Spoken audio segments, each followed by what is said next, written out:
Flávio, você é uma pessoa que compartilha conteúdo na internet há muito tempo.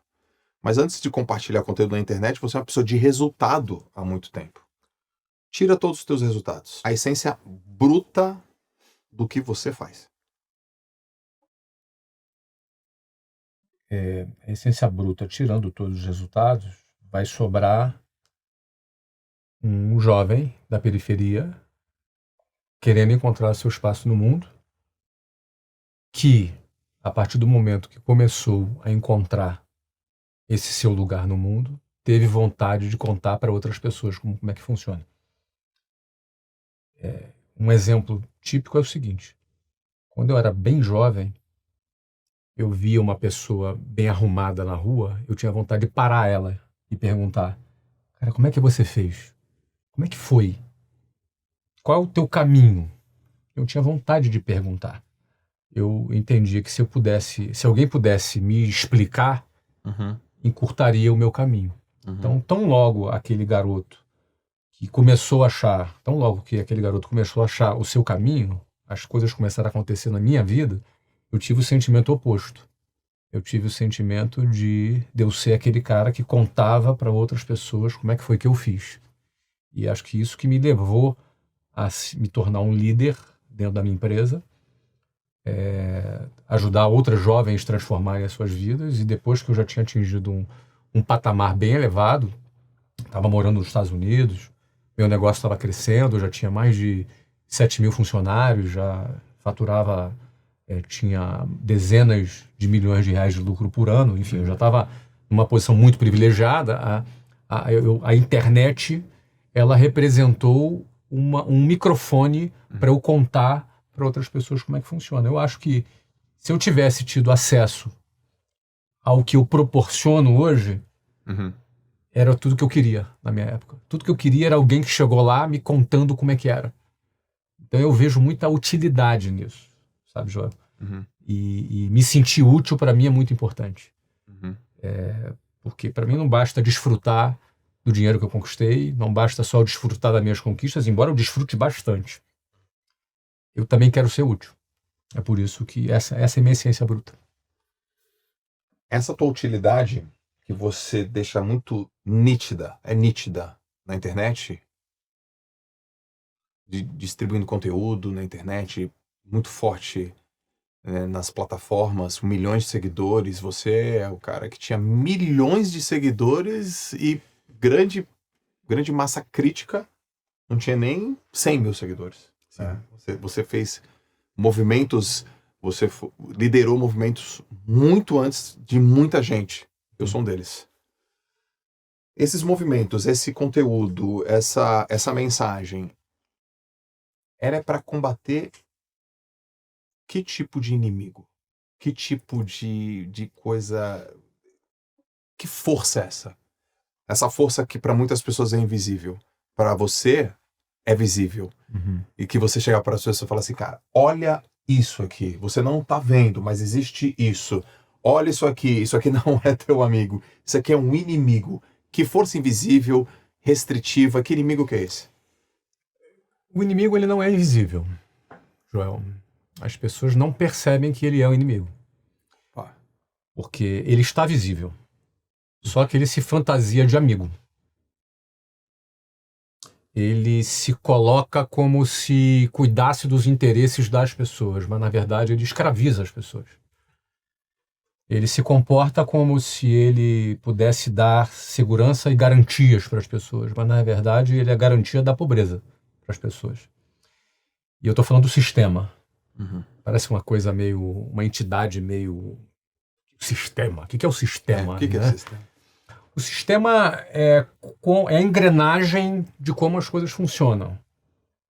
O sistema começa com um modelo educacional, que é seguido do emprego e que é seguido da previdência social. Esse é o sistema. Isso tudo nessa camada se apresenta como a solução e a garantia para as pessoas. O sistema educacional padronizado pelo MEC é muito ruim, é muito fraco, é muito defasado, então ele não tem condição de dar garantias para as pessoas, ao contrário, é uma máquina de desigualdade social. Aliás, quem tem acesso a uma educação melhor, porque o pai pode pagar, não aquilo que o Estado oferece, tem vantagem. E eu percebi isso cedo quando fui fazer um concurso público, e vi que eu estava muito atrás, embora eu fosse um dos melhores alunos da escola pública. Então eu, com 13 anos de idade, fui fazer um concurso público, e eu era um dos melhores alunos da turma. Me dei conta que eu era um dos piores daquele concurso. Então eu me senti enganado.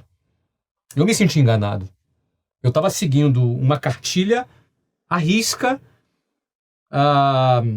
e de repente, sendo um dos melhores alunos daquela cartilha, eu me tornei um dos piores naquele concurso. E não só não fui aprovado naquele concurso, como eu quase fui reprovado na 8ª série, porque minha mãe deu o salário dela inteiro para pagar aquela escola para mim. E eu não só me deparei com o meu fracasso, mas eu me senti enganado, já com 13 anos. Mas como assim? Porque eu estava numa escola que eu era um dos melhores, como eu posso ser um dos piores aqui? Então estava me enganando lá. Sim. Estava me enganando. Depois, no final por 3 anos eu fiz o mesmo concurso até ser aprovado, mas levei 3 anos. Tirei a diferença, mas foram intermináveis 3 anos. Eu parei de estudar, inclusive, não fui para o ensino médio, porque eu foquei 100% naquele concurso. Sim. E aí depois, eu indo para a escola, eu pegava um ônibus que passava numa rua, que se chamava Avenida Suburbana, no Rio de Janeiro, e essa rua é uma rua cheia de bancos. E eu percebi que, numa determinada data do mês, aqueles bancos ficavam com uma fila interminável, rodando o quarteirão. E eu achava estranho, eram só velhinhos, né? Naquela fila. E uma vez eu perguntei para uma pessoa dentro do ônibus, os ônibus eram lotados, eu em pé, do lado de uma pessoa, eu tomei coragem e perguntei para aquela pessoa do que se tratava aquela fila. E ela falou para mim, aquilo ali é a fila da aposentadoria. Eu olhei para aquela fila da aposentadoria, vi um monte de velhinhos, um calor de 38 graus no Rio de Janeiro, com uma sombrinha, né, com um guarda-chuva, naquele calor, esperando para receber a sua aposentadoria, que certamente era uma mixaria. E aí eu me lembro, quando eu olhei para aquela fila e falei, eu nunca na minha vida vou estar naquela fila. Nunca eu vou entrar nessa fila. Porque aquilo ali é o quê? É a fila do último estágio da vida de quem está dentro do sistema, que é a aposentadoria. E olha que naquela época não é como hoje. Naquela época você aposentava com 50 anos, depois teve reforma da Previdência, passou para 60, depois teve outra reforma, e vai ter outras, porque a conta não fecha. É um modelo falido, é um modelo que promete garantias, promete segurança, mas é um modelo completamente falido. A conta não fecha da Previdência e não vai fechar. É impossível fechar. É uma questão matemática. Então, no fundo, esse inimigo, ele se apresenta como amigo, mas na verdade ele é inimigo. Por que é inimigo? Porque o cara passa 10, 12 anos estudando nesse modelo que é falido, depois ele vai para um modelo trabalhista que explora a pessoa. E aí não é empresário que explora a pessoa, é um modelo que explora. Por exemplo, o funcionário tem o FGTS. O que é o FGTS? Nada mais é do que o dinheiro do próprio funcionário, que é confiscado pelo Estado, e que é obrigado a ficar numa conta a qual ele não tem acesso, e que esse dinheiro fica aplicado e não corrige sequer a inflação. Cara, isso é muito... É um confisco do dinheiro do cara. Não, mas isso aí é um fundo de garantia para te proteger. Ou seja, o inimigo, ele se traveste, ele se fantasia de amigo. Não basta confiscar o dinheiro, não basta não corrigir o dinheiro, tem que inclusive fazer você se ajoelhar para dar graças a Deus que o Estado está te protegendo ainda. E não dá nem para pegar o dinheiro. Não dá para pegar. Você vai ter que comprar um imóvel, ou se for demitido. Tem condições. Assim. Tem condições para você ter acesso ao dinheiro que é teu.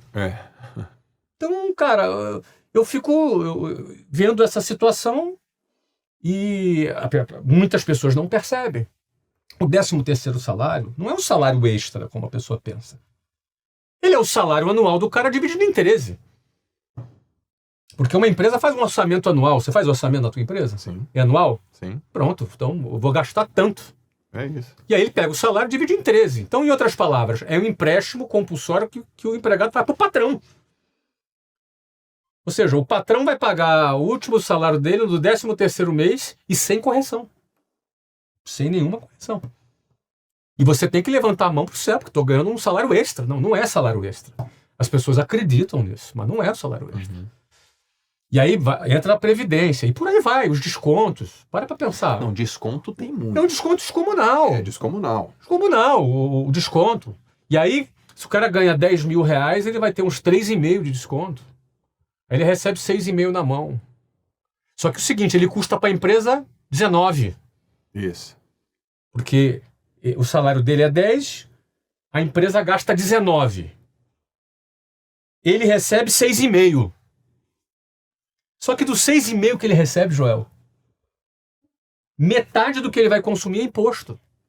Metade. Em média, hoje no Brasil, 50% é imposto embutido. Tudo que você compra. Em média, claro. Tem produto que é menos, tem produto Sim. que é mais. Exemplo de carro, por exemplo, né? Carro é uns 40 e poucos por cento, 45%, mais ou menos, né? Eu não lembro de cabeça aqui, mas é 40 e poucos por cento. Cerveja deve ser 60%, 70%.